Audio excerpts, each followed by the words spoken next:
Gracias. Permíteme. Inclinemos nuestros rostros, por favor, hermanos. Gracias, Padre bendito, por este tiempo, Señor, que nos permites estudiar de tu palabra. Gracias te damos por esta semana que está terminando, Señor, y que nos ha sustentado, Señor. Gracias porque no nos ha faltado nada hasta ahora, Señor. Te pedimos por este tiempo, Señor, que nos permitas estudiar tu palabra, Señor, que se nos quede en nuestros corazones y que los llevemos en práctica, Señor. También te pedimos, Señor, por todos los que no han entrado, Señor, quítales cualquier obstáculo. Te pido para Juan Carlos y Leti sabiduría e inteligencia, Señor, para que nos puedan guiar en este estudio, Señor. Armando, síguele dándole, Señor, esa fe y ese ánimo de seguir dando sus resúmenes, Señor. Bendícelo grandemente, Padre mío. Y, Señor, que ponemos estas manos ponemos este tiempo en tus manos, Señor, y que sea de bendición. Todo esto, Padre, te lo pedimos en nombre de Cristo Jesús. Amén. Amén. Amén. Amén. Adelante, Juan Carlos. Gracias. Pues vamos a comenzar con este capítulo 9 del libro de los jueces. Si le pusiera yo título a este mensaje, le pondría yo otra vez la burra al trigo. Porque ¿recuerdan ustedes lo que pasó en el capítulo anterior? Muere Gedeón. Y lo clásico que pasaba siempre, una vez que moría el juez, no tardaban ni tardos ni perezosos, volvían a las andadas el pueblo. Y otra vez vuelven a la idolatría y todo. Nada más que en este capítulo no nos menciona más bien aquí no es que hubiera una opresión, sino más bien aquí fue como un golpe de estado, más o menos de lo que estábamos hablando ahorita, de lo que es capaz el hombre con tal de subir al poder, no le importa sobre quién pase, ¿no? Y es el caso que vamos a ver esta noche de Abimelech, ¿sí? Miren, como son demasiados versículos, y si me pongo a leer uno por uno, mejor voy a ir narrando y detalle que se me pase o comentario que quieran hacer, pues siéntanse en libertad de hacerlo, porque si me pongo a leer ahorita todos, me va a aventar media hora leyendo, porque son casi 60 versículos. Y asumo que ustedes ya leyeron mínimo el capítulo, así que no va a resultar extraño para ustedes. Entonces, podemos dividir el primer punto que podemos ver en este capítulo de Jueces 9 es una conspiración de Abimelech, ¿sí? Abimelech era hijo de una concubina de Gedeón. Ahí sí se me va olvidando algo, me recuerdan. Era hijo de una concubina de Gedeón. ¿Recuerdan que cuántos hijos tuvo Gedeón? 70. Y todavía se aventó uno con una concubina, ¿sí? Que es Abimelech. Bueno, muere Gedeón, ¿sí? Entonces, Abimelech, que era hijo de la concubina, evidentemente que tenía sed de poder, ¿sí? Quizá como él se sentía rechazado por los hijos naturales de Gedeón, él como era hijo de una concubina, pues como que le hacían el feo, ¿no? Pero ni aún así justifica lo que vino a hacer él después, ¿no? Entonces la cosa es que él se siente rechazado por sus hermanos por ser hijo de una concubina, ¿sí? Y entonces va con los de la casa de su madre, ¿sí? Con los de Siquem, y habla con toda la familia, a ver si me estoy explicando, ¿sí? Va a visitar a los parientes de su madre y les ofrece un trato, dice, ¿qué les parece mejor? ¿Que los gobiernen 70 o que les gobierne yo sola? ¿Sí? Además soy de la familia. Y además yo soy de la familia, ¿sí? O sea, aquí vemos una cosa, ¿sí? Él les propone algo, ¿sí? Ahora sí que voten por mí. Y los de Siquem, pues aquí vemos también, evidentemente Abimelech está mal de la cabeza. O sea, los de Siquem también se prestan porque cuando tú quieres votar, apoyas a alguien, sin importar de quién se trate, evidentemente es porque esperas obtener algún beneficio. No te importa quién sea esa persona que está pidiendo tu voto. Si vas a obtener un beneficio, tú le entras, órale, te apoyo. Y entonces esto es lo que hacen los habitantes de Siquem. Le brindan su apoyo a Abimelech, Y le dicen, órale, tú eres el bueno, tú eres el gallo. Pero, recibe dinero, le dan dinero del templo pagano, le dan dinero a Abimelech para que reclute gente, ¿sí? ¿Y qué clase de gente recluta? Vagos, ociosos, de vagabundos, ¿no? Asesinos. En otra palabra, en una sola palabra, maleantones, ¿no? Maleantes. La escoria. La escoria, sí. Ese era su partido político que formó, ¿sí? Era el PUM, ¿no? Partido Único de Maleantes, ¿no? Nada más, antes de que sigas con la historia, también es importante ver que Gedeón, como decías tú, todos los errores que cometió, el adulterio, pues resultó Abimelech, ¿no? Y cómo le puso, Abimelech quiere decir, mi padre es rey. Cómo vemos que Gedeón nunca aceptó ser rey, pero vivió como un rey y le puso a su hijo, mi padre es rey, ¿no? Entonces vemos que desde ahí, como que ya con el nombre que le puso, ya Abimelech como que dijo, pues mi padre es rey, ¿no? Y vino el orgullo, la soberbia, ¿no? Pues sí puede ser, porque hasta de decir, mi padre era rey y me puso por nombre a mí, Abimelech, pues también quiero ser rey, ¿no? La cosa es que el hecho de que, bueno, o sea que aquí retrocediendo un poco, vemos todas las consecuencias que trajo el tener demasiados hijos, 70 hijos, ¿sí?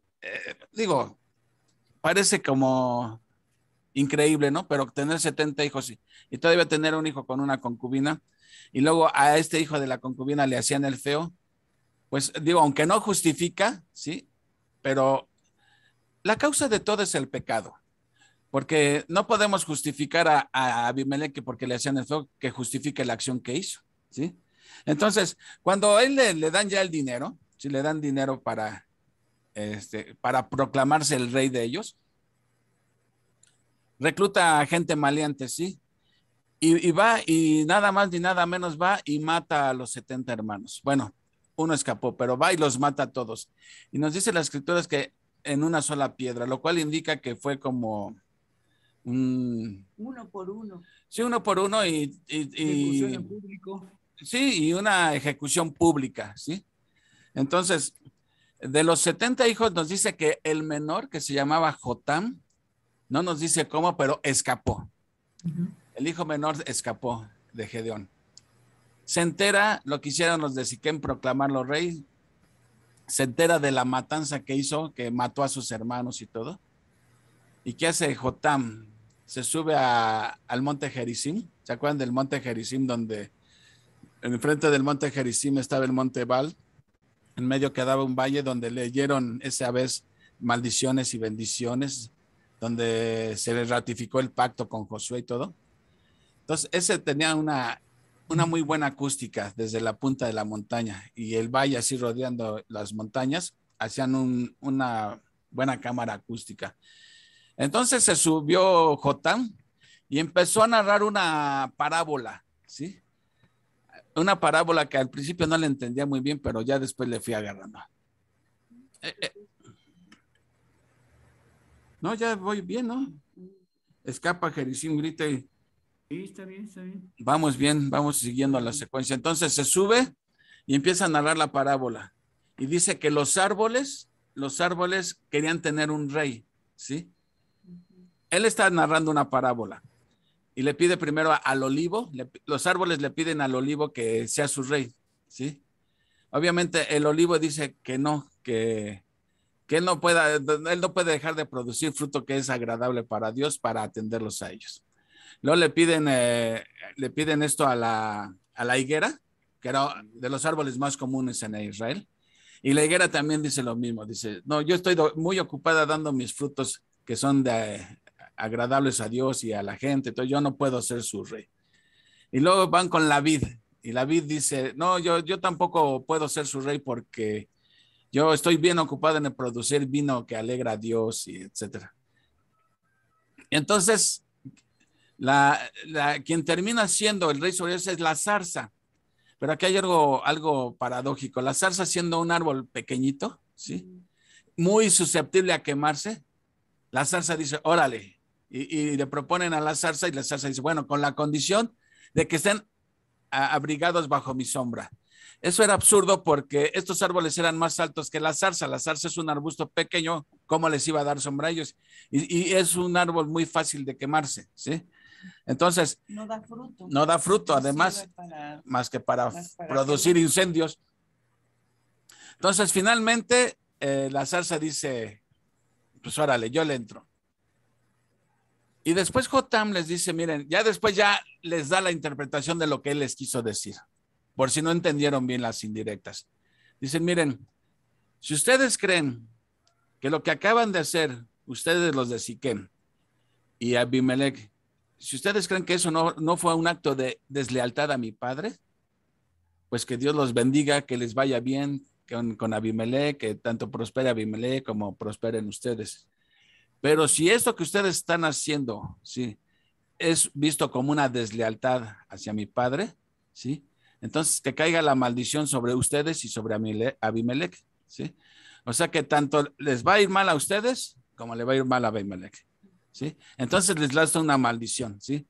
Si ustedes lo hicieron esto en buena onda, que Dios les bendiga. Pero si actuaron de mala fe en contra de mi padre, que les caiga la maldición, ¿sí? Y eso es lo que le está diciendo Jotam a ellos, ¿no? Entonces, después nos dice, más adelantito nos dice que reina Abimelech por 3 años, está reinando y se vuelve un tirado, un desgraciado déspota, ¿no? A los 3 años, Dios manda un demonio, pues por decirlo por su nombre, dice un mal espíritu, pero es un demonio. Un demonio que va a meter en ellos, va a meter la rencilla. Y entonces los de Siquem empiezan a quejarse, a murmurar en contra de Abimelech, ¿sí? Por la acción de este demonio, ¿sí? O sea, Dios ya está entrando en acción aquí. Y los de Siquem empiezan a planear sublevarse. Y sale un tal Gaal que se levanta como el sublevador. Y empieza a incitar a la gente. Dice, bueno, ¿quién es ese Abimelech para que le tengamos que estar sirviendo, que no sé qué? ¿Sí? Dice, ¿qué diera yo por ser su rey? Estarían mejor conmigo. Entonces los empieza a marear a los de Siquem. Todo el pueblo de Siquem se empieza a rebelar en contra de Abimelech y empiezan a sabotearlo. Entonces, todos los otros lugares que mandaban sus tributos a Abimelech, ellos empiezan a asaltar los caminos para que ya nadie quiera transitar por ahí y lo que pase por ahí, pues ellos lo confiscan y ya no le empieza a llegar a Abimelech. Pero como en todo, nunca falta el chivatón y va y le avisan a Abimelech lo que está haciendo el pueblo de Siquem, ¿sí? Entonces, le dice, mira, están planeando hacer una emboscada, madrúgalos tú, ¿sí? Entonces, ¿qué hace Abimelech? Durante la madrugada va y empieza a preparar su ejército, ¿sí? Empieza a preparar su ejército para sorprenderlos.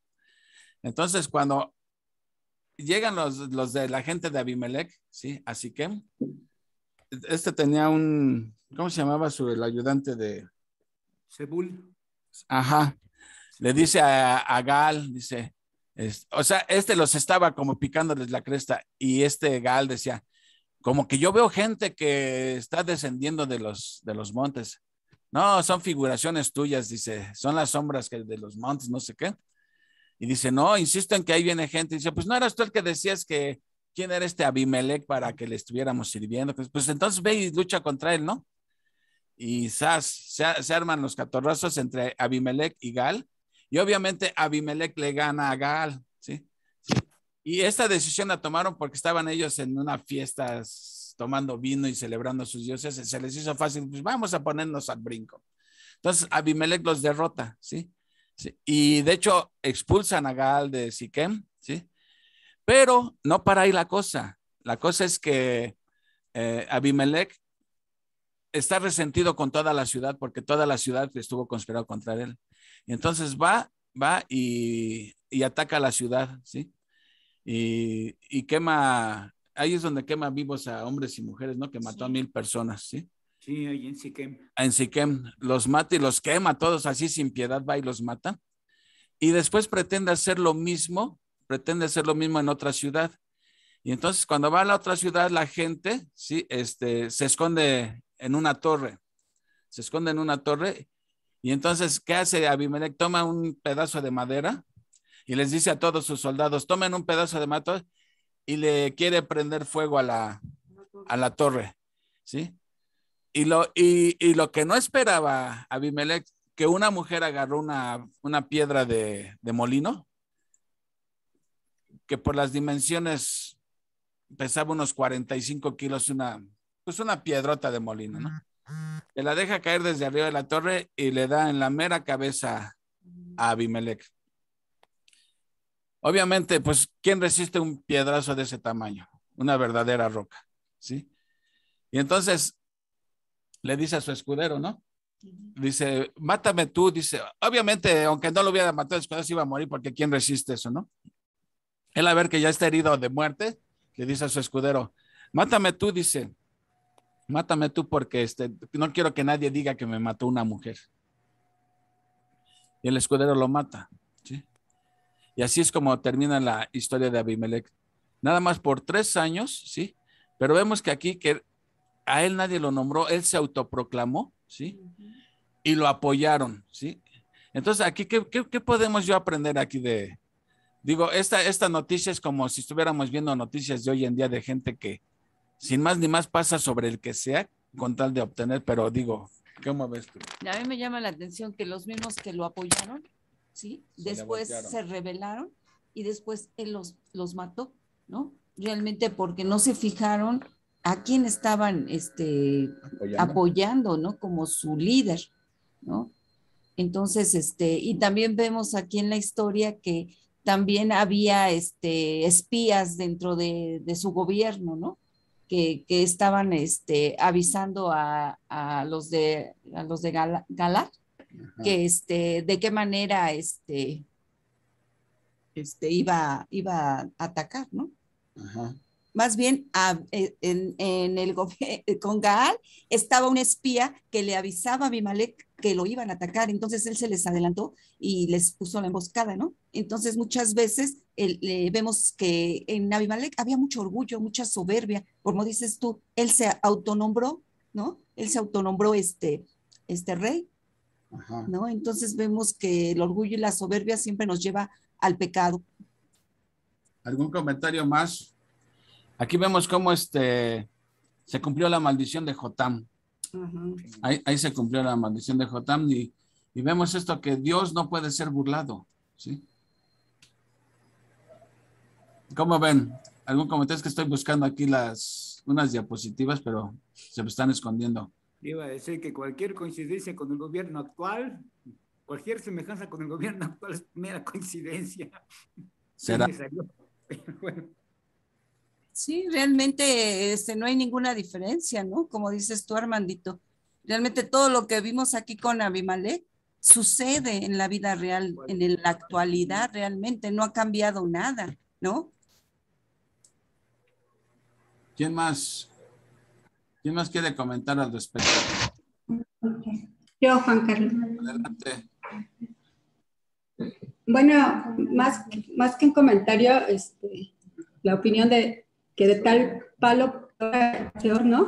Tal palo tal astilla, fue peor astilla, porque el padre empezó bien, Gedeón empezó bien su gobierno, pero pues vimos que también terminó mal, desgraciadamente, tristemente, pero acá el hijo pues fue sanguinario, ¿no? Fue malo, o sea, ya matar a sus hermanos y hacer todo esto que hizo, pues ya él fue sanguinario. Yo creo que aquí se aplica ese dicho, ¿no? De tal palo tal astilla, pero aquí fue peor astilla, porque fue una persona muy mala. Todavía Gedeón tenía fe en el Señor y eso fue lo que le salvó posiblemente, pero Abimelech fue un monstruo, porque aparte de que no adoraba otros dioses ajenos, desconoció a Jehová, y eso fue lo que causó el tomar venganza contra sus propios hermanos, sus medio hermanos. Fue un monstruo prácticamente. Un desalmado. Sí, y también me llama la atención que así como él mató a sus 70 hermanos en una piedra, ¿verdad? ¿Cómo fue muerto él? También por medio de una piedra, ¿no? Entonces yo pienso que Dios tiene todo en control, ¿no? Que todo lo que sembramos, eso también cosechamos. Y Abimelech pensó, no, ya soy rey, ¿no? Nadie me va a derrotar. pero Dios estaba en control. Yo aquí como veo, como dice el apóstol Pablo en Gálatas, todo lo que el hombre siembra, eso también segará. O sea, era poco, ¿qué posibilidades de éxito podía tener Abimelech si se autonombró? Ahora sí que podemos decir fue un golpe de estado lo que hizo, ¿sí? Que no se tentó el corazón para matar a sus 70 hermanos. Digo, bueno, se salvó Jotam, obviamente, ¿no? Pero como les decía, ¿cómo alguien puede matar a un hermano por la sed de poder? ¿Sí? ¿A dónde lleva la sed de poder? A que pasa sobre quien tengas que pasar, pero te quieres salir con la tuya. Y eso fue esa es la triste historia de Abimelech, ¿sí? Que a fuerza quiso proclamarse él el rey, ¿sí? ¿Sí me escuchan? Sí. Sí. ¿Querías decir algo, Ale? No, que sí te escuchamos. Ok. Y entonces, finalmente Dios no puede ser burlado, ¿sí? O sea, Abimelech no podemos decir ni siquiera que podíamos llamarlo un juez porque no fue levantado por Dios. Él se autoproclamó, ¿sí? Y nada más 3 años le duró el gusto y se cumplió la maldición. La profecía de Jotam, ¿no? Y también vemos que aquí él, al autoproclamarse, ¿verdad? Vemos que bien dice la palabra de Dios en Mateo 23:12, ¿no? Todo el que se enaltece será humillado, y el que se humilla será enaltecido, ¿no? Entonces, realmente vemos que aquí la soberbia lo llevó a la destrucción, realmente, ¿no? Sí. Así es. Bueno, ¿algún otro comentario sobre Abimelech, que no es un personaje del cual haya mucho que admirarle, sino todo lo contrario? Bueno, lo que sí me llamó la atención fue la valentía de Jotam, el hermano menor, bueno, el hijo menor de Gedeón, porque el subirse a la parte del monte Gerizim, que era una especie de anfiteatro, y ahí les gritó y a voz, a lo que sonaba, pulmón. Ajá. pues les predijo la maldición, hablándoles precisamente de esa el ejemplo que tú ponías, bueno, lo que él hizo con lo de la zarza y los árboles, pero los maldijo. De ahí, pues eso fue cuando ya estaban por nombrar rey a Abimelech. Claro que, lógico que después de lo que gritó, tuvo que huir porque si no ahí mismo lo mataban. Sí, exactamente. El texto bíblico no nos dice cómo fue que se escapó, ¿no? Nada más nos menciona que se escapó y les lanzó una maldición, ¿no? Sí, porque el mismo pueblo, ¿sí? Permitió que Abimelech hiciera esta injusticia con ellos, ¿no? Con sus hermanos. Entonces, muchas veces, cuando nosotros tomamos la decisión de un líder, debemos orar, debemos pedirle a Dios sabiduría, porque muchas veces decimos, sí, queremos a esta persona por líder, ya sea en el gobierno, en la iglesia, ¿no? Y realmente no nos ponemos a orar para saber qué es lo que ofrece, qué es lo que está ofreciendo, ¿sí? Si vemos nosotros como cristianos que este gobierno, el gobierno que se vaya a proclamar, está a favor del aborto, ¿cuál debe ser nuestra reacción? Pues no votar por ello, ¿verdad? Porque bien dicen, el pueblo tiene el gobierno que merece. O sea que viéndolo desde ese punto de vista, los de Siquem, como dicen, en el pecado llevó la penitencia, ¿no? Y también lo mismo pasó para Abimelech, ¿sí? Finalmente, como dicen, cada quien tiene el gobierno que merece, tiene la iglesia que merece. ¿Por qué? Porque finalmente a veces elegimos o apoyamos sin ver realmente a quién le estamos brindando el apoyo. Y ese fue el error de Siquem. Nada más porque eran parientes y porque dijeron, de aquí vamos a obtener algún beneficio. ¿Y cuántas veces no se ve eso? Que queremos apoyar a alguien nada más porque vamos a obtener algún beneficio, sin importarnos realmente sus ideales. Y eso fue lo que pasó aquí. Pero bueno, el que la hace, la paga. Y Abimelech la hizo y la pagó. Y de fea manera, ¿no? Un piedrazo en la cabeza. Ok, ¿algo más? Nada más otra cosa que leí, que dice que cuando Dios era el que elegía al rey, ¿sí? Y él se estaba autonombrando solo, ¿no? Pero vemos que Dios era el que escogía al rey, el que ponía y quitaba reyes, ¿no? Y en Deuteronomio dice que cuando alguien era rey, tenía que copiar la ley del original, tenía que copiarla a él y llevarla diariamente con él a todos lados. ¿Para qué? Para que reinara conforme a la voluntad de Dios. Y vemos que Abimelech pues ni conocía a Dios, estaba totalmente en contra de Dios, ¿no? Exactamente. Y una vez tú nos compartiste las 6 cosas o 7 cosas que Dios aborrece, ¿no? Que está en Proverbios: ojos altivos, lengua mentirosa, manos que derraman sangre, testigos falsos, lengua que habla mentira, ¿no? Entonces todo eso aborrece Dios y nosotros también lo debemos aborrecer. Así es. Te faltó irle al América. No, eso no lo aborrece. Ok, ¿algún comentario? Si no, pasamos al siguiente capítulo para que no nos gane el tiempo. Adelante, ¿quién quiere compartir? Yo. Adelante.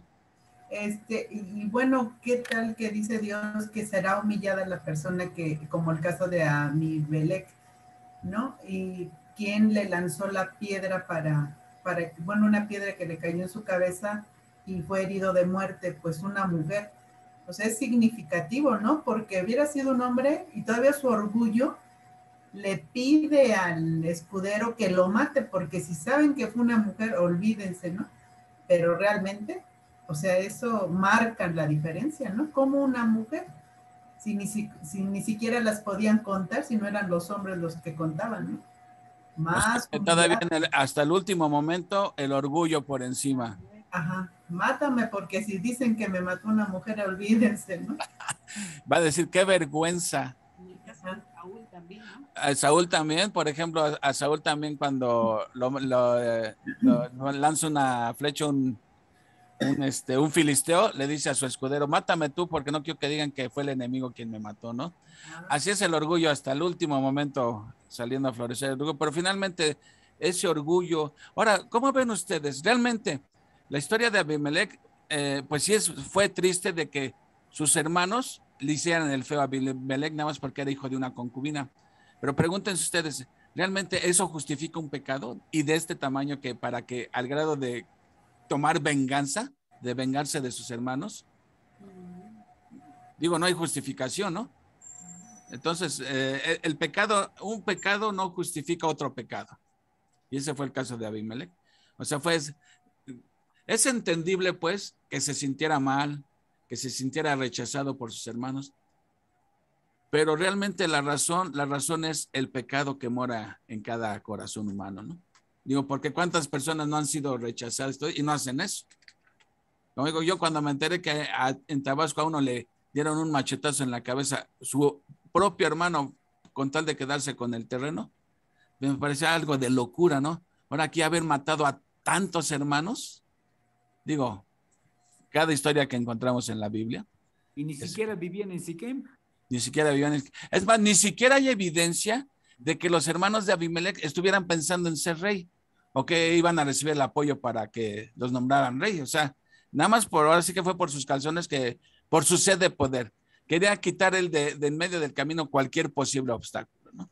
Digo, y como dicen, tristemente esa historia, como les dije al principio, parece que estuviéramos leyendo las noticias de hoy en día, ¿no? De gente que se mata por el poder, familias que se matan por el poder. Increíble, ¿no? Bueno, ¿algo más? Ya veo ahí, adelante.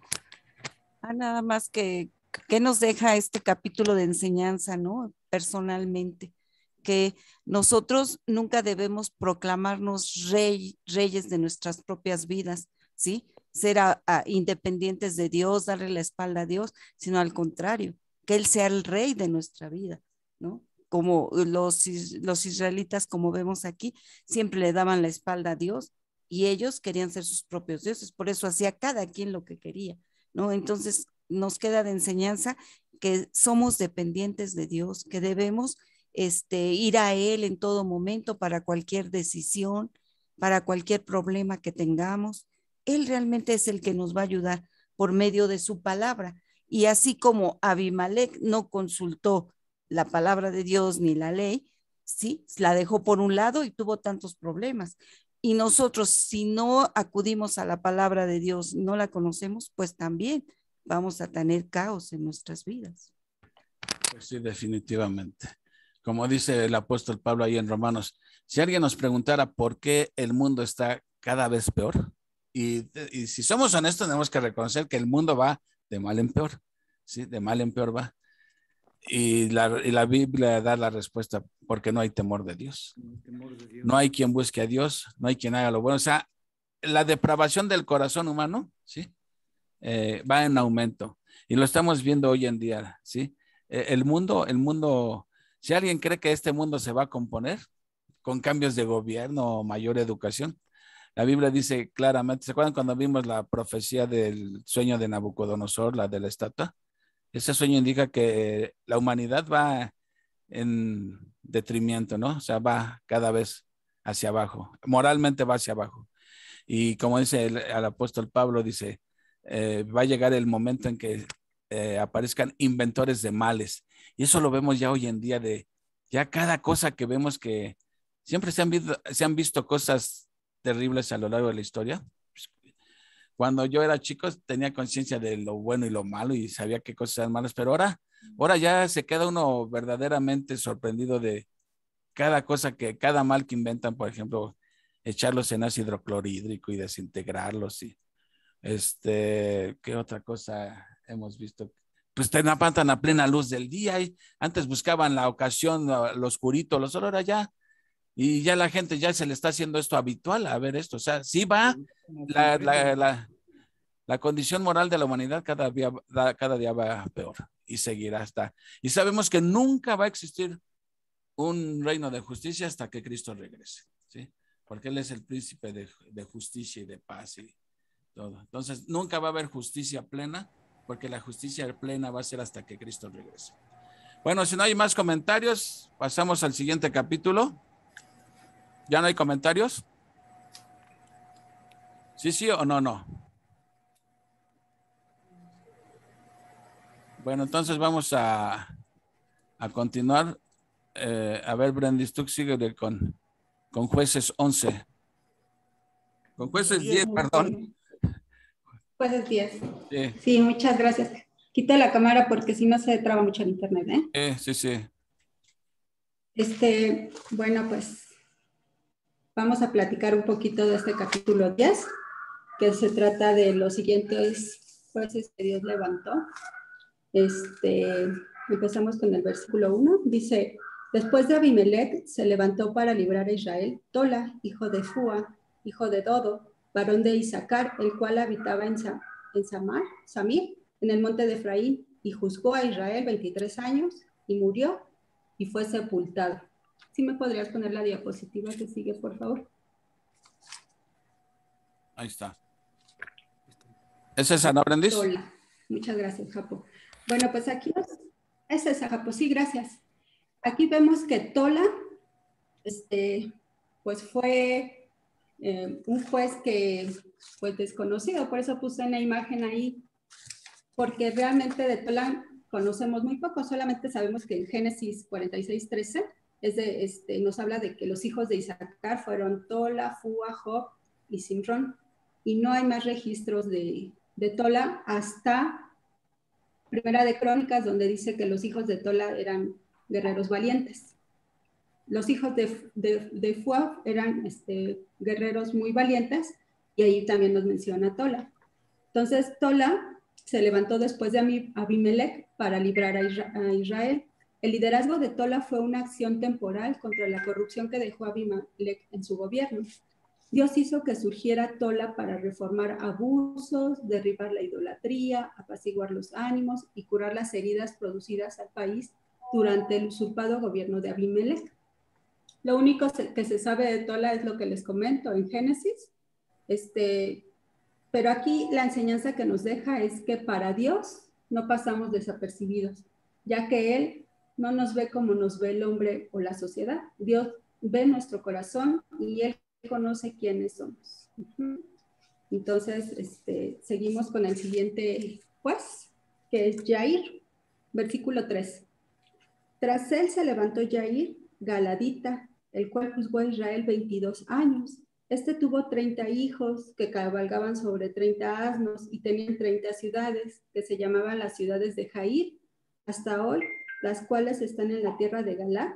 Y murió Yair y fue sepultado en Camón. Bueno, de Yair nos habla más, ¿no? Yair quiere decir el iluminado. Ajá. Él era galadita, como el siguiente juez que vamos a ver en el capítulo 11, Jefté, era galadita. Ajá. Lo que es Tola y Yair se les conoce como jueces menores, porque no hablan mucho de ellos, realmente se habla muy poco. Los jueces mayores ya son como los que hemos visto, Gedeón, a cual vamos a ver Jefté, Sansón, ellos serían los jueces mayores, así los conocen algunos escritores. Entonces aquí nos dice que él fue galadita, como Jefté. Ajá, era de la media tribu de Manasés, que estaba al otro lado del Jordán. Si recuerdan que del otro lado del Jordán estaba la tribu de Rubén, la media tribu de Manasés, de ese lado del Jordán, donde estaban los toros de Basán, y que fueron los que conquistaron primero la tierra, a quienes les dieron primero la tierra. Jair era, por lo que nos dice aquí, que tenía 30 hijos y que tenía 30 asnos, pues, y 30 ciudades, pues quiere decir, o nos da a entender el texto, que era noble, que era una persona muy rica. Ya que la Biblia dice que tuvo 30 hijos que cabalgaban en 30 asnos, y estos animales simbolizan su alta posición económica. Dicho sea de paso, simbolizan animales de paz, ya que recordemos que los caballos se consideraban como animales de guerra. Entonces, los asnos eran animales de paz. También eran grandes sus posesiones, ya que tenían una ciudad para cada hijo, y se llamaban como su padre o como un antepasado, ciudades de Yair. Eran aldeas que estaban en Basán, nombradas por un Yair anterior, como les comentaba, un antepasado quizás de Yair. Esto nos lo dice en Números 32, 39, 42 y en Deuteronomio 3, 14. Lo que era inicio de su liderazgo de sus respectivas ciudades, como otros sugieren, en calidad de jueces itinerantes, o sea que le ayudaban igual al papá a la administración de justicia como delegados de su padre. Algunos escritores dicen que podrían ser ayudantes del papá, ¿no? Porque tenían 30 ciudades. Ajá. Yair nunca tomó el título de rey, como vemos con Abimelech, ¿no? Realmente no se les consideraba reyes, pero ellos por su actitud, por cómo se comportaban, pues parecían reyes. Ellos querían realmente ser reyes, ¿no? Pero realmente, pues era la soberbia, ¿no? Muchas veces de que quieren ser reyes, pero pues Dios no levantaba reyes, Dios levantaba líderes que ayudaban a Israel. En este caso, pues, tanto Tola como Yair, pues no se indica cuál fue la nación opresora, la duración de la opresión, solamente mencionan el tiempo del tiempo de paz que tuvo Israel cuando ellos eran líderes. Para Tola fueron 23 años, para Yair fueron 22. Y bueno, pues aquí los logros de Yair, pues son precisamente que era rico, pues tuvieron paz durante esos años, y bueno, realmente eso de Yair, ¿no? No nos indica nada más, tanto de Tola como de Yair, por eso se les consideraba como jueces menores. Ajá. Bueno, seguimos al siguiente versículo. Yo aquí considero, no sé, Japo, si estoy en lo correcto, que este capítulo se divide en dos partes. La primera parte es la que ya mencioné, que son jueces menores. Ya la siguiente parte sería una introducción al siguiente juez que Dios va a levantar, que es Jefté. Bueno, pues aquí en el versículo 6 dice: Jefté liberta a Israel de los amonitas. Pero los hijos de Israel volvieron a hacer lo malo ante los ojos de Jehová, y sirvieron a los Baales y a Astarot, a los dioses de Siria, a los dioses de Sidón, y a los dioses de Moab, a los dioses de los hijos de Amón y a los dioses de los filisteos, y dejaron a Jehová y no les sirvieron. No, pues aquí está la situación más complicada, porque aquí sirvieron a todos menos a Dios. Exacto. Aquí nos están diciendo que ellos adoraban cualquier cosa, menos a quien los sacó de las opresiones, a quien los liberó. Ajá. En este caso, las naciones opresoras fueron los filisteos en el occidente y los amonitas en el oriente. Aquí nos dice, volvieron a hacer lo malo ante los ojos de Jehová. O sea, volvieron a ser apóstatas, volvieron a ser idólatras. Esta frase se repite 7 veces en este libro. Muestra que la maldad de Israel fue aún peor porque lo hicieron ante los ojos de Dios. Un ejemplo que leí es que si es malo cometer adulterio, ya en sí es malo, es algo abominable, es un pecado para Dios. Imagínense, es mucho peor y más ofensivo cometer adulterio ante los ojos del cónyuge.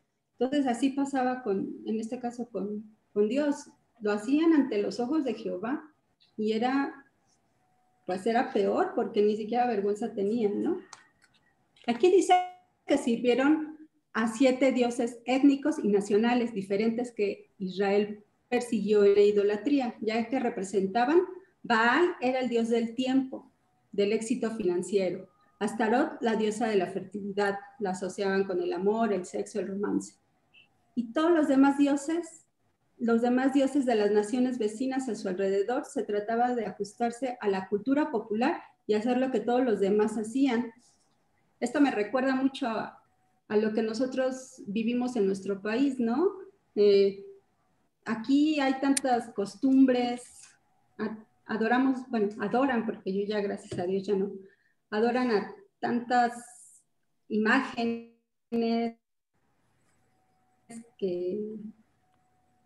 tantas vírgenes, al que nos dio la vida, ¿no? A quien nos rescató. Entonces, así eran en ese tiempo. Y bueno, en la actualidad creo que seguimos así en algunos lugares y algunas personas, no todas, ¿verdad? Y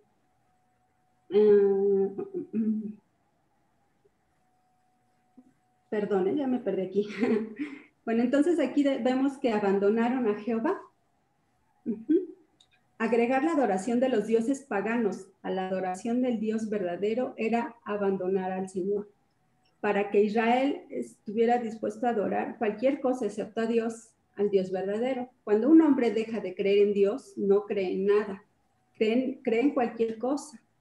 Entonces, como nota, como algo adicional, si Dios no tiene nuestro corazón por entero, pronto no lo tendrá ni en partes. En Jeremías 17:9 dice, el corazón es engañoso y perverso. ¿Quién lo conocerá? ¿Tienen algún comentario, algo, Japo, que se me haya pasado? Pues nada más comentar que pues aquí la cosa estuvo peor porque la adoración era a varios dioses, no era como en otros casos que era a un dios pagano. Aquí, como dices tú, eran ya politeísmo, todo eso totalmente, ¿no? A los de Moab, que eran los descendientes de Lot, los amonitas, que eran descendientes de Benamí, que era lo que fue los Moab y Amón, los amonitas eran descendientes de Lot. Luego los filisteos también, o sea, están adorando a varios dioses. Y me llamó la atención algo que comentaste tú ahorita, que si tu corazón no está adorando a Dios, vas a terminar adorando otra cosa. Y eso sí es cierto. O sea, dicen que el ser humano tiene por naturaleza un corazón idólatra. El corazón necesita forzosamente adorar a algo o a alguien. Y dice, y si tu adoración no es para Dios, vas a terminar adorando otra cosa. Y normalmente hoy en nuestros días terminamos adorándonos a nosotros mismos. Si no adoramos a Dios, nos adoramos a nosotros mismos, ¿sí? Y nos ponemos nosotros por encima de Dios. Y bueno, tremenda cosa es eso, ¿no? Dicen que el corazón humano hay de 2 sopas nada más. O es un santuario de Dios o es un taller de Satanás. Entonces, depende a quién estemos adorando. Por eso de ahí lo problemático de lo riesgoso que es que no adoremos a Dios, porque Nuestro corazón va a buscar siempre adorar algo. Y aquí vemos que esto ha sido siempre. Ellos se alejan del verdadero Dios, dejan de adorar al verdadero Dios y adoran ya cualquier palo, hay cualquier imagen, cualquier piedra adoran, ¿no? Y pues, como dices, volvieron a hacer lo malo. ¿Cuántas veces vemos que se repite en el libro y volvieron a hacer lo malo? Eso le digo que aquí es, y la burra la burra otra vez al trigo, ¿no?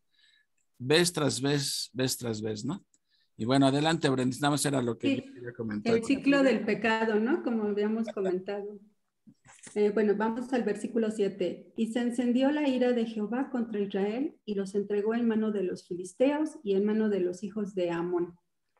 Bueno, aquí los opresores son los filisteos y los amonitas. Los vendió en manos de, significa que Dios los entregó a los enemigos. Ajá.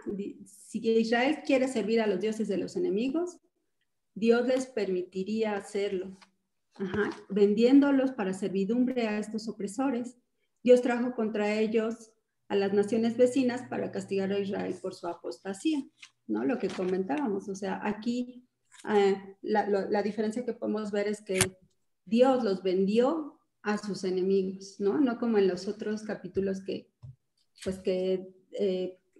o sea, sí Dios los castigaba, pero en este caso fue más severo porque ya no tenían vergüenza, ya al decirlo hacían ante los ojos de Jehová, era que ya no les importaba, ¿no? Ya era tanta su apostasía y su idolatría que no les importaba que Dios pues los estuviera viendo, como sabemos. Versículo 8. Los cuales oprimieron y quebrantaron a los hijos de Israel en aquel tiempo, 18 años, a todos los hijos de Israel que estaban al otro lado del Jordán, en la tierra del Amorreo, que está en Galaad. La opresión que sufrieron a manos de los amonitas, que era, como comentabas, eran descendientes de Lot, fue muy prolongada. 18 años estuvieron bajo la opresión de los amonitas. Como dices, eran parientes, eran primos, ¿no? Porque Abraham era tío de Lot. Entonces, como comentábamos con Abimelech, si aquí que eran primos, imagínate, Abimelech que mató a sus hermanos, pues está peor, ¿no? Entonces, bueno, pues fueron 18 años de opresión, fue muy pesada porque comenzaron por las tribus que tenían cerca del otro lado del Jordán, en la tierra del Amorreo. Ajá. Los israelitas se habían hecho igualitos a los gentiles, en cierto modo, totalmente amorreos, se habían degenerado tan perversamente como ellos. O sea, qué triste que lejos de acercarse a Dios, pues adoraban todas las imágenes de los amorreos y todas sus costumbres, ¿no? Realmente era triste que fueran peor todavía que los amorreos, ¿no? Versículo 9. Y los hijos de Amón pasaron el Jordán para hacer también guerra contra Judá y contra Benjamín y la casa de Efraín, y fue afligido Israel en gran manera. Fíjate que ya nos está diciendo que no nada más estaban del otro lado del Jordán, sino que ya se traspasaron para el lado donde estaba Judá, Benjamín y Efraín. O sea que como que fueron empujándolos, ¿no? Como que, a ver, empezamos aquí, vamos empujando el pecado, vamos empujando la idolatría, y llegaron al otro lado del Jordán, donde estaba Judá, Benjamín y Efraín, que también eran, desgraciadamente y tristemente, aunque eran de las tribus más fuertes, más importantes, pues también eran idólatras. Y entonces no tenían fuerzas para resistir la invasión. ¿Perdón? ¿Algún comentario? No, si no tenía fuerzas para resistir al invasor, es lo que iba yo a comentar, igual la idolatría, ¿no? Sí, exacto. Fueron acosados y oprimidos, pero Dios les dio lo que querían, ¿no? Realmente, o sea, aquí ya Dios les dijo, ¿quieren a sus ídolos, quieren a sus imágenes? Pues vayan y pídanle a sus ídolos y a sus imágenes que los ayuden, porque yo ya no los voy a ayudar. Oye, también si vamos sumando cuánto tiempo ha transcurrido desde la muerte de Gedeón hasta el momento en que ellos claman, haciendo cuentas, han pasado mínimo 63 años. Y eso y pueden haber sido más porque como no nos dice cuánto tiempo hubo de opresión con los otros dos jueces anteriores, nada más nos dice que tuvieron 23 años de paz con uno, 22 con el otro. No nos menciona cuánto tiempo fue la opresión, por eso digo mínimo. Y luego ya llevaban aquí 18 años sufriendo la opresión de estas naciones. Han transcurrido 63 años desde, digo, porque ya nos estamos aproximando al final del periodo de los jueces también, ¿no? Entonces, fíjense, ya el periodo de los jueces dura en total como 350 años, ¿no? Entonces, ya para que veamos más o menos en qué parte del periodo de los jueces vamos ya. Ya vamos aproximándonos al final. Pero, pues sí, está interesante esto que el ciclo siempre es el mismo. Se destrampan, caen en la idolatría, hasta que ya sienten lo duro y lo tupido. Ahora sí, Señor, perdónanos. Y así es el ser humano. Solamente a la mala aprendemos, ¿verdad? Sí. Yo también quería comentarte algo, Brendis. Me impacta mucho eso que estás comentando, ¿no? Que cuando le damos la espalda a Dios, Él dice, ok, no quieres que yo sea tu Dios, entonces nos avienta al pecado, enlódate en el pecado. Y eso es lo que sucede. Nosotros abandonamos a Dios, le damos la espalda a Dios. ¿Cómo pasa eso? Pues dejando de orar, dejando de leer nuestra Biblia, ¿sí? Y Dios dice, ok, ¿eso quieres? Entonces te aviento, enlódate del pecado, así dejo de ser tu Dios, ¿no? Y recordé mucho donde en la palabra dice que horrenda cosa es caer en manos del Dios vivo. Empezamos a acostumbrarnos al mundo, porque el mundo nos ofrece deleite, deseo, satisfacción, y empezamos coqueteando con el mundo. Y es cuando viene entonces nuestro descenso, ¿no? Empezamos otra vez igual como los hijos de Israel. Empezamos nuevamente a abandonar a Dios, empezamos nuevamente a pecar, luego clamamos a Dios, luego Él nos liberta, ¿no? Por medio del arrepentimiento. Entonces, sí, es muy sutil.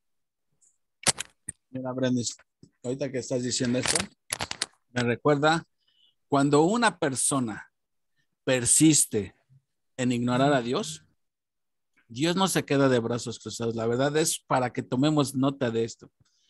Si nosotros persistimos en no tomar en cuenta a Dios, ve lo que Dios dice aquí. En Romanos 2 dice que cuando el hombre no quiere reconocer a Dios, no que no lo conozca, sino que no lo reconozca, o sea, que ni tomes en cuenta a Dios para nada en tu vida.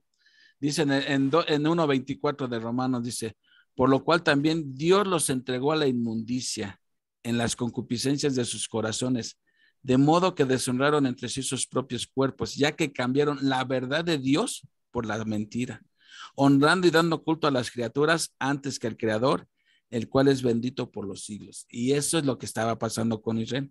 Luego en el versículo 26, por esto Dios los entregó a pasiones vergonzosas, pues aún sus mujeres cambiaron el uso natural por el que es contra naturaleza.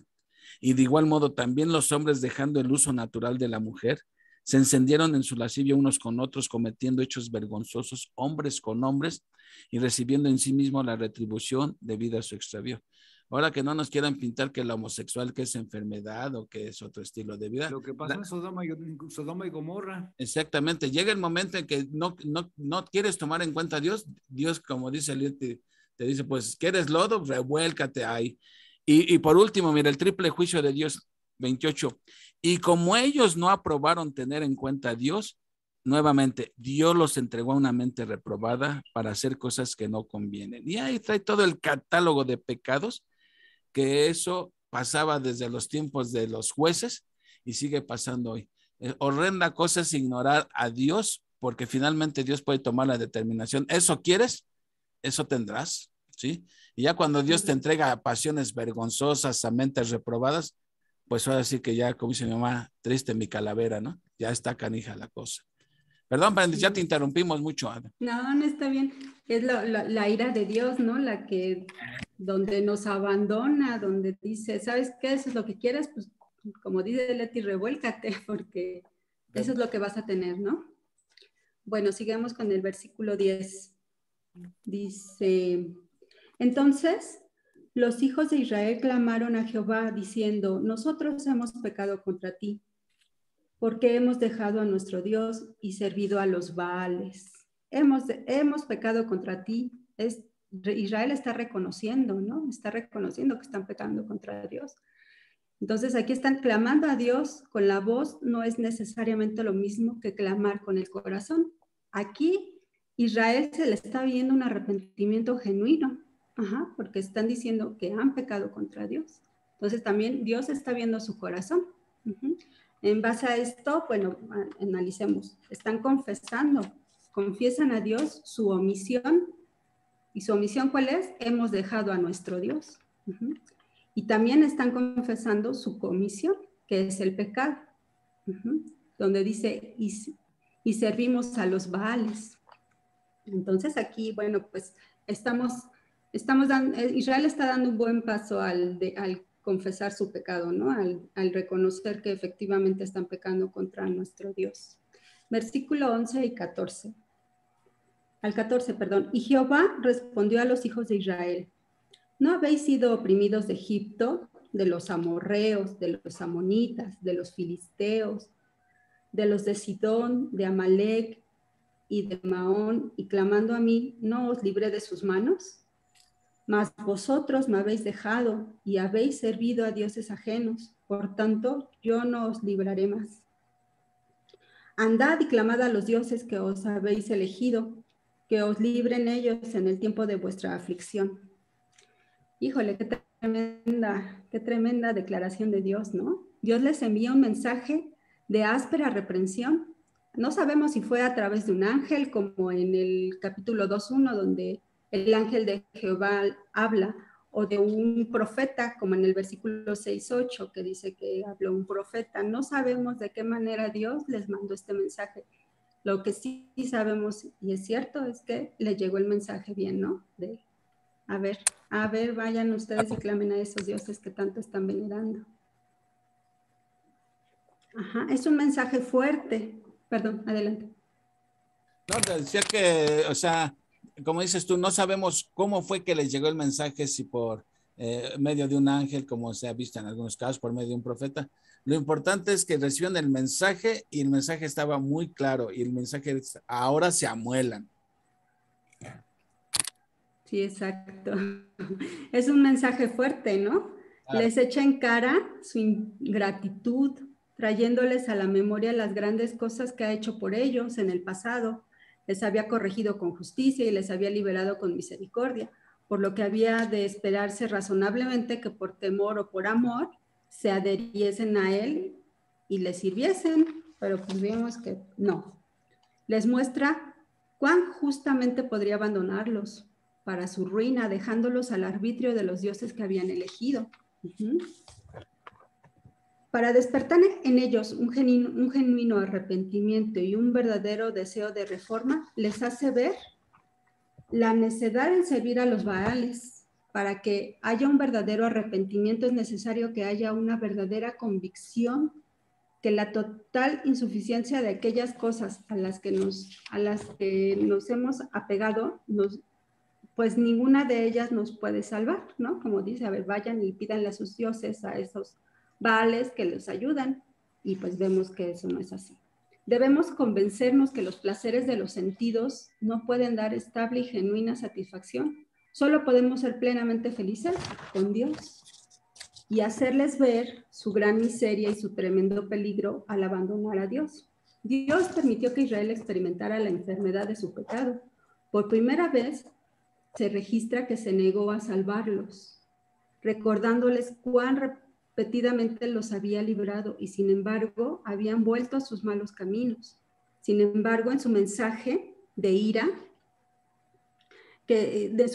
su ira había claramente un propósito de amor. O sea, sí estaba enojado Dios, pero detrás de ese enojo realmente era amor, misericordia, lo que él tenía por Israel. El aparente rechazo y la aparente indiferencia a las súplicas de Israel, Dios los hizo para poner a prueba la sinceridad de su respuesta. Bueno, aquí yo vi un comentario de lo que es el arrepentimiento. El arrepentimiento en hebreo es, la palabra es teshuah, que es shub, que es volver. O sea, el arrepentimiento es darte vuelta, ¿no? Volver a decir, ay, sí me iba, pero mejor me regreso, ¿no? Como darte vuelta en un. Entonces, este es un arrepentimiento táctico de una acción, no es tan profundo como en el Nuevo Testamento, que vemos que en griego es metanoe, que es un cambio de mente, que es más o menos lo que estábamos platicando, bueno, lo que se vio en la clase pasada del arrepentimiento, ¿no? Que el arrepentimiento del Nuevo Testamento es un cambio de mente, o sea, es cambiar tu mente hacia de lo que es Dios, de lo que es Jesucristo, de lo que tú eres, del pecado que tú cometes, ¿no? Eso es lo que más o menos vi lo que es el arrepentimiento. No sé si estoy en lo correcto, Juan Carlos. Sí, Brendis, vas bien. De hecho, mira, ahorita que estabas hablando esto, me recordaste el tan conocido proverbio que cada ratito estoy citando, es de Proverbios 28:13. El que encubre su pecado no prosperará, mas el que se aparta de él alcanzará misericordia. Si vemos aquí, el pueblo de Israel está pidiéndole a Dios que Dios que lo salve. Dios le dice, se amuelan, ya no los voy a estar salvando, que no sé qué, ¿sí? Pero aquí, como dices, Dios está probando su verdadero arrepentimiento, porque ellos no están diciéndole a Dios, sálvanos y ya vamos a dejar la idolatría. Aquí dice claramente, dice en el versículo 15, y los hijos de Israel respondieron a Jehová, hemos pecado, haz tú con nosotros como bien te parezca. Solo te rogamos que nos libres en este día. Y quitaron de entre sí los dioses ajenos y sirvieron a Jehová. O sea, no esperaron a que Dios los salvara antes de que Dios interviniera. Ellos ya habían quitado sus ídolos. O sea, se arrepintieron y abandonaron el pecado, ¿sí? Y dice, y luego ya dice, y él fue angustiado a causa de la aflicción de Israel. O sea, al ver Dios su arrepentimiento genuino, digo, Dios los ayuda, porque de todos modos es una promesa que le hizo a Abraham, que nunca iba a dejar a su descendencia, ¿sí? Pero esto es o sea, cuando uno detecta un pecado en nuestra vida, ¿sí? Nos perdona, bueno, sabemos que Dios siempre nos perdona, pero Dios ve la sinceridad del arrepentimiento cuando has abandonado el pecado. O sea, porque ellos podrían decir, perdónanos, Señor, pero seguir en la idolatría. Y la evidencia de que verdaderamente estaban arrepentidos es que abandonaron el pecado. Cuando alguien, cualquiera de nosotros, realmente está arrepentido, abandona el pecado. Porque es muy fácil decir estoy arrepentido, pero no abandonas el pecado. Entonces, ¿cuál arrepentimiento? ¿Sí? Bueno, adelante, Brendis. Sí, iba a ese versículo que dice, y los hijos de Israel respondieron a Jehová, hemos pecado, haz tú con nosotros como bien te parezca. Solo te rogamos que nos libres en este día. Hemos pecado, haz con nosotros lo que te parezca mejor. Esto indica que Israel llegó a un lugar de total entrega a Dios. El cambio de corazón significó que la temporada de aflicción finalmente afectó a Israel de una manera positiva. Israel se somete ahora humildemente a la justicia de Dios y apela también humildemente a su misericordia. No solo repiten su confesión, hemos pecado, sino que se entregan sin condiciones a la justicia divina y suplican a la vez que tenga misericordia, haz tú con nosotros como bien te parezca. Israel reconocía que Jehová era su única esperanza, porque confesaron el pecado, se sometieron a la voluntad divina, clamaron por su liberación y en el versículo 16 dice, y quitaron de entre sí los dioses ajenos y sirvieron a Jehová, y él fue angustiado a causa de la aflicción de Israel. ¿Y qué quiere decir esto? El versículo 16 ponen inmediatamente en práctica un principio de reforma por el que muestran frutos dignos de arrepentimiento, quitando de entre sí los dioses de extranjeros y sirvieron a Jehová. Aquí leí un comentario, bueno, el comentario de John MacArthur en el Mateo 3:8, donde Juan el Bautista predica sobre el arrepentimiento. Y si me permiten rápido, se los comparto, que dice lo siguiente, Mateo 3:8.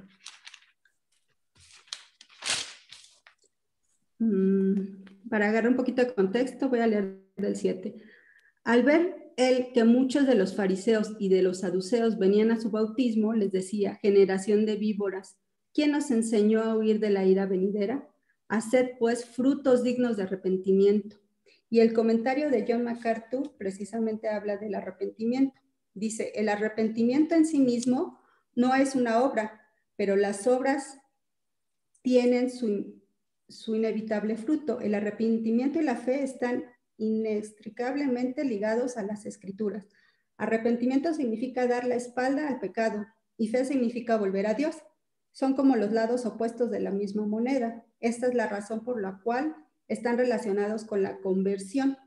Note que lo que Juan demanda ver son frutos de arrepentimiento, pero el arrepentimiento en sí mismo no es más obra que la misma fe. O sea, es decir, todo el arrepentimiento verdadero es por gracia, por la gracia de Dios, no nada más es porque sí, ya me arrepentí. O sea, esto también tiene que ver con la gracia de Dios, ¿no? Claro. Aquí en segunda de Timoteo 2:25, el comentario que hace John MacArthur precisamente es, quizá Dios les concede que se arrepientan. El conocer la verdad, todo arrepentimiento verdadero es producido por la gracia. Así comenta John MacArthur, que la soberanía de Dios y sin esa gracia, todo esfuerzo humano para cambiar es inútil. Igual en Hechos 11:18 también dice, de manera que también los gentiles ha dado Dios arrepentimiento para vida. Pues aquí también, no nada más los judíos, ¿no? Sino que también nosotros, los gentiles, también nos permite que nos arrepentamos y es por medio de la gracia y de la soberanía de Dios. Así es. No sé, Juan Carlos, ¿qué? No, sí, es correcto. O sea, ni la fe es una obra meritoria, ni el arrepentimiento es obra meritoria. Todo nos viene por la gracia de Dios. Exacto. Sí, dice, Dios se volvió a ellos en gracia y misericordia, y Él fue movido a compasión a causa del sufrimiento de Israel. Del mismo modo que le agrada ponerse en relación con su pueblo mediante un pacto, así también le agrada ponerse en relación de un padre para con sus hijos, mostrando su bondad hacia ellos mediante la compasión. Como dijo Pablo en 2 Corintios 1:3, Padre de misericordia y de toda consolación, ¿no? O sea, qué maravilla que Dios, como dijo, se volvió a ellos para misericordia, o sea, qué soberanía de Dios, qué grandeza que Él nos perdona, ¿no? O sea, Él conoce nuestro corazón y Él dice, Él sabe cuando nos estamos arrepintiendo genuinamente y verdaderamente, y entonces es cuando Él nos perdona nuevamente. Así pequemos tantas veces, pero que realmente sea un arrepentimiento genuino, pues Dios está ahí para perdonarnos, ¿no? Y gracias a Dios por eso. Bueno, continúo. Dios miró a Israel desobediente con compasión, no con odio. Fue difícil para Dios permitir que Israel permaneciera en su miseria, aunque era lo mejor para ellos. Dios se aflige por ti. Si tan solo abandonaras tus pecados y te volvieras a Él, seguramente levantaría un Jefté para que te ayude, que es lo que vamos a ver en el siguiente capítulo, ¿no? Que levanta otro juez, otro líder. Pero bueno, continúo con el versículo 17 y 18 ya para terminar. Dice, entonces se juntaron los hijos de Amón y acamparon en Galat. Se juntaron asimismo los hijos de Israel y acamparon en Mizpa. Y los príncipes y el pueblo de Galat dijeron el uno al otro, ¿quién comenzará la batalla contra los hijos de Amón? ¿Será caudillo sobre todos los que habitan en Galat? Entonces, bueno, aquí Israel se reúne, pero sin líder. O sea, ahí todavía no tienen un líder, que es lo que vamos a ver en el capítulo 11. Dice, como ya confesaron sus pecados y se arrepintieron y ya no son los que eran, sino que son hombres nuevos, como nueva criatura es, las cosas viejas pasaron y aquí todas son hechas nuevas.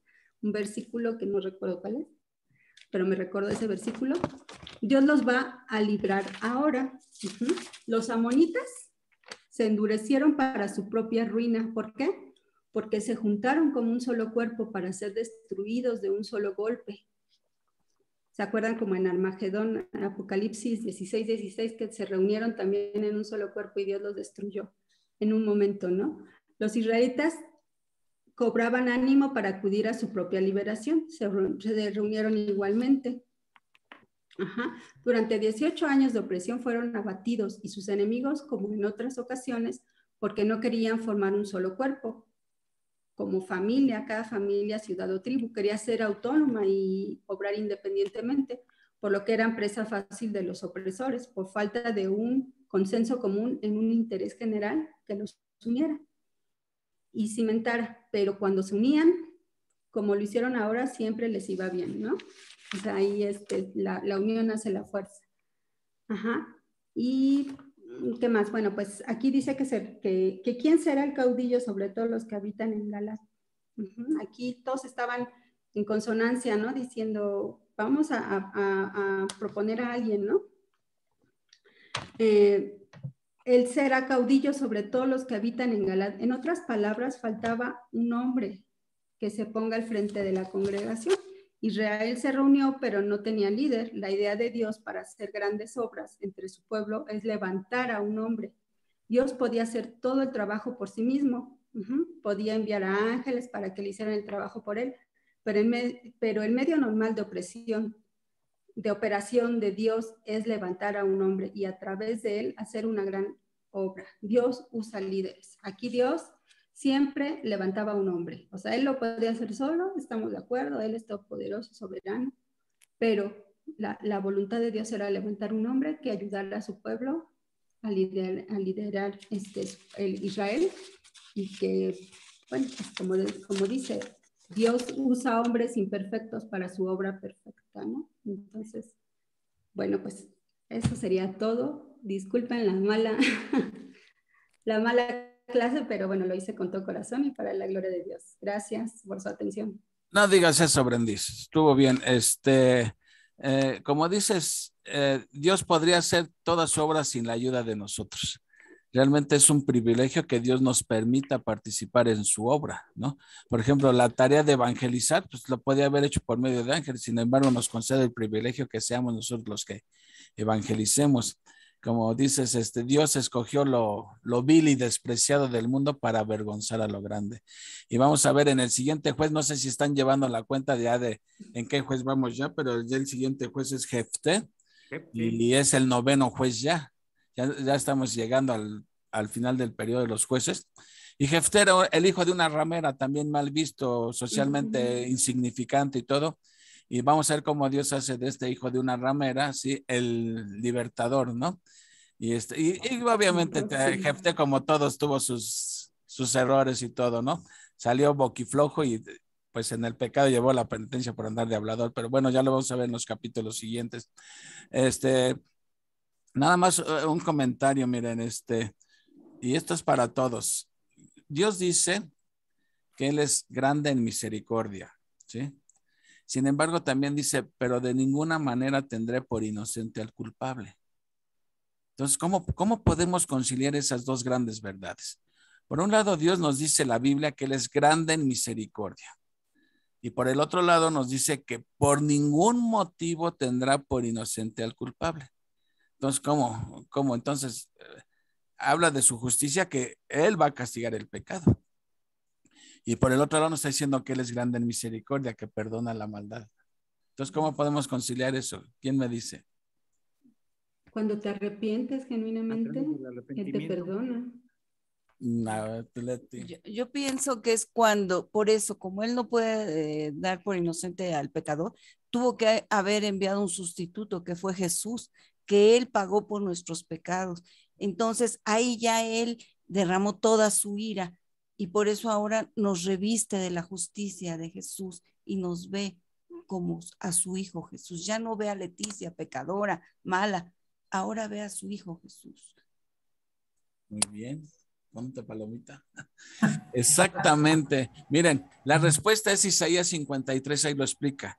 Porque Dios cargó todos nuestros pecados, lo cargó en Jesucristo, ¿sí? Entonces, por un lado, Dios nos está haciendo de la vista gorda con el pecado, lo está castigando, ¿sí? Ahí está expresando su justicia, ¿sí? Al castigar el pecado. O sea, nuestros pecados, los tuyos y los míos, no se quedaron sin castigo, fueron castigados. O sea, Dios nos hizo de la vista gorda. No dijo, bueno, está bien, te la paso. No, el alma que pecare ciertamente morirá. Eso es innegable. Entonces, lo que hace Dios es que exhibe su justicia como castigando a su propio hijo.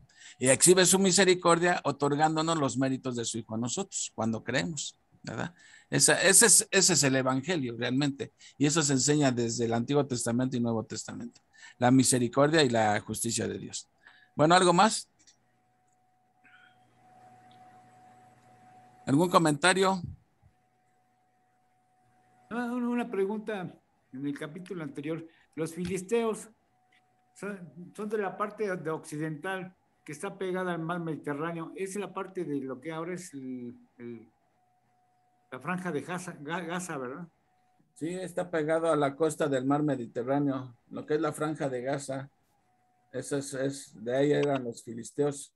Acuérdate que Palestina significa en lugar de los filisteos. Lugar de los filisteos.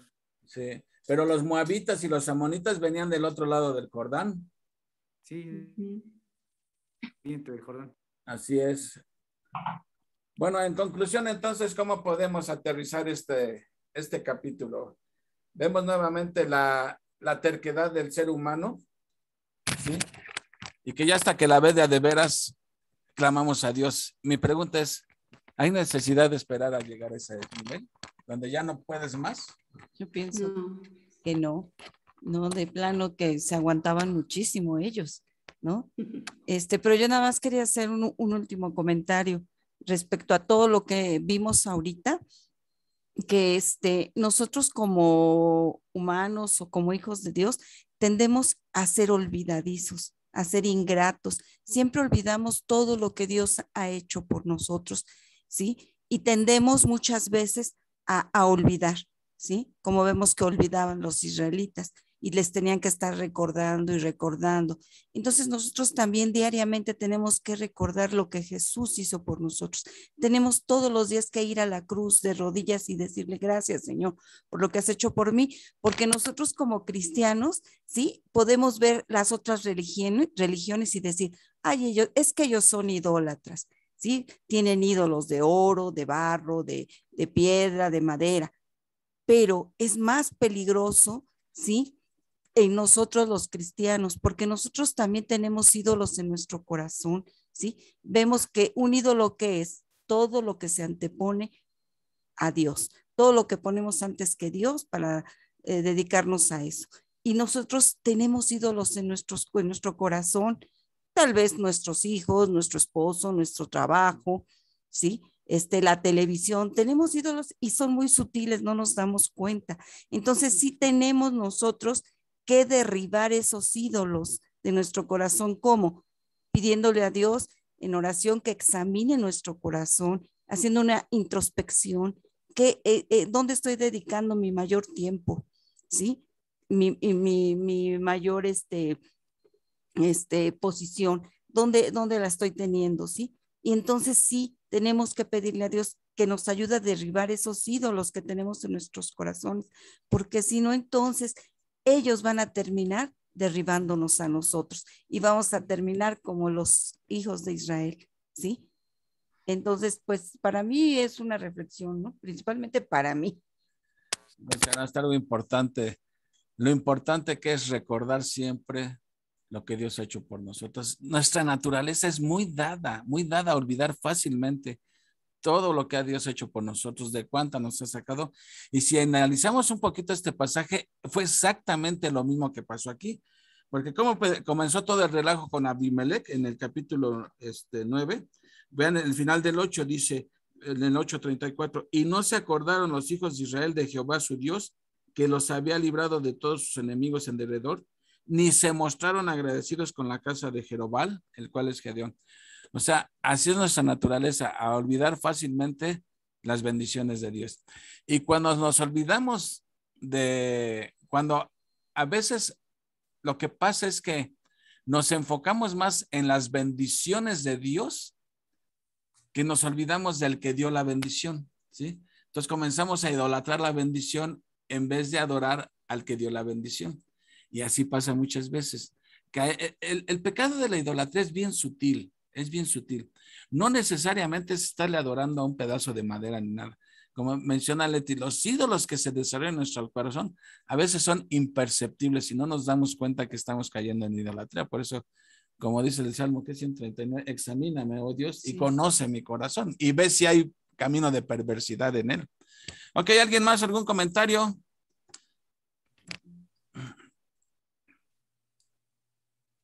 No hay comentarios, no hay preguntas. Tú, Pablo, ¿algún comentario para cerrar ya con broche de oro? Tú, Memito, que andas también ahí, adelante, quien quiera, adelante.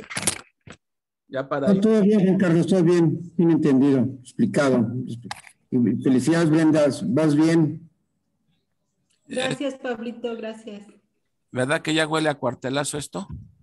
Sí, ya. Ah, Felicidades, Brenda. Brendis, muy bien, Brendis. Me da gusto. no, gracias a ustedes por escucharme. Me da gusto que compartan la responsabilidad. Eso es sano porque es como ir haciendo los pininos y Dios sabe cuándo los va a usar a cada uno de ustedes.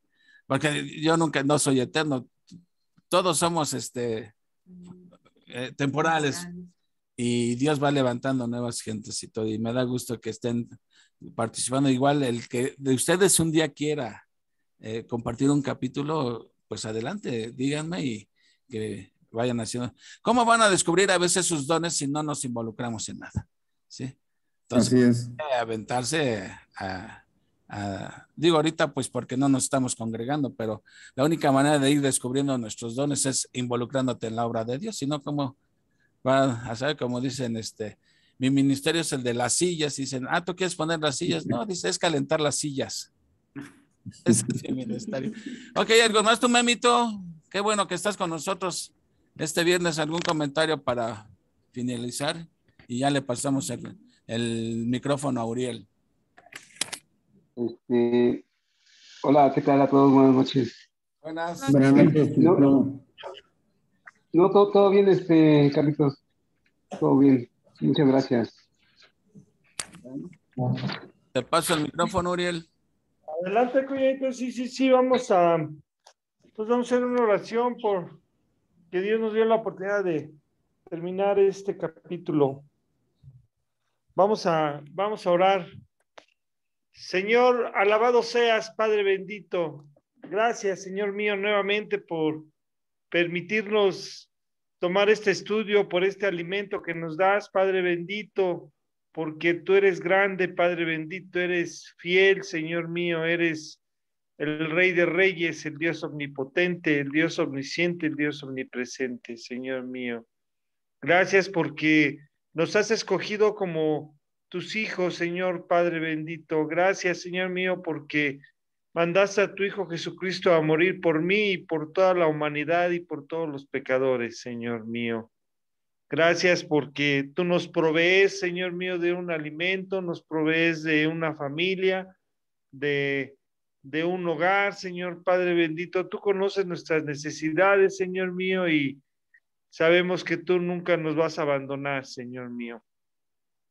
Sabemos también, Padre, que conoces nuestros corazones, Señor mío, y sabes de cuando tenemos un arrepentimiento genuino, Señor Padre mío. Perdónanos por todas las cosas que hacemos, Señor, que no son agradables a ti, Señor. Te pido perdón y que nos pongas, que nunca quitemos la mirada de ti, Padre, que siempre volteemos a verte, a pedirte perdón, a humillarnos, Señor mío, a reconocer que contigo somos todo, sin ti no somos nada, Señor mío. Ayúdanos a poder dar buen testimonio, Señor mío, ante todas las personas que nos rodean, que podamos hablar, Señor mío, pon en nosotros un corazón, palabras, Señor mío, para poder hablar a las personas y bueno, pues a nuestras familias con las que estamos, esa fortaleza, Señor mío. Gracias por cada uno de los hermanos que estamos aquí presentes, Señor. Protejas y que estén al pendiente siempre de ti, que no que por todo lo que tú haces por nosotros día a día, Señor mío. Gracias por dejarnos aquí un día más de vida y también estamos a tu disponibilidad, Señor mío, el día que tú nos quieras llamar, Señor mío, vamos a estudiar tu palabra y tenemos la seguridad. Gracias, Señor Padre bendito, y todo esto te lo pido en el nombre de tu bendito y amado Hijo Jesucristo, Señor nuestro. Amén. Amén. Amén. Hubo un tramito en que se te iba mucho el audio, Uriel, y se oye muy distorsionada tu voz, pero pues Dios sabe tu petición, tu oración, y nos unimos en amén. Por un momento pensé que estabas orando en lenguas, pero oye, miren, veo, hay alguien que nos está quizá visitando por primera vez, no sé, que dice ZE Blade AS 2020. Pues no sé si sea alguien nuevo o sea alguien que entró con otro. No sé si quieren decirnos de quién se trata, y si no, pues de todos modos, bienvenido, bienvenida, ¿sí?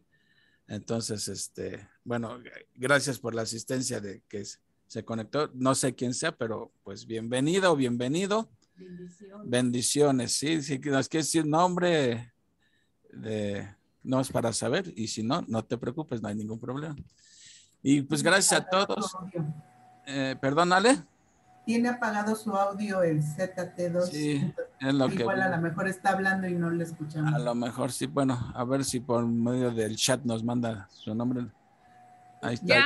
Ahí ya lo activó. Adelante, Z Blade. ¿Quién? What's your name? Ya se cerró. Ya se cerró. Bueno, pues les agradezco a todos su asistencia. Gracias a cada uno de ustedes, los que estuvieron hoy, los que pues no se pudieron conectar. Y pues mañana nos vemos en el estudio de Hechos, capítulo 5 y 6, ¿verdad? Que pasen una muy buena noche, que Dios les bendiga a todos. Gracias a todos por estar aquí, y pues si Dios no dispone otra cosa, nos vemos mañana. ¿Sale? Que Dios les Gracias. Gracias, Hasta buenas noches, mañana. que descansen. Igualmente, Que bye. descansen. Bye. Bye. Bye.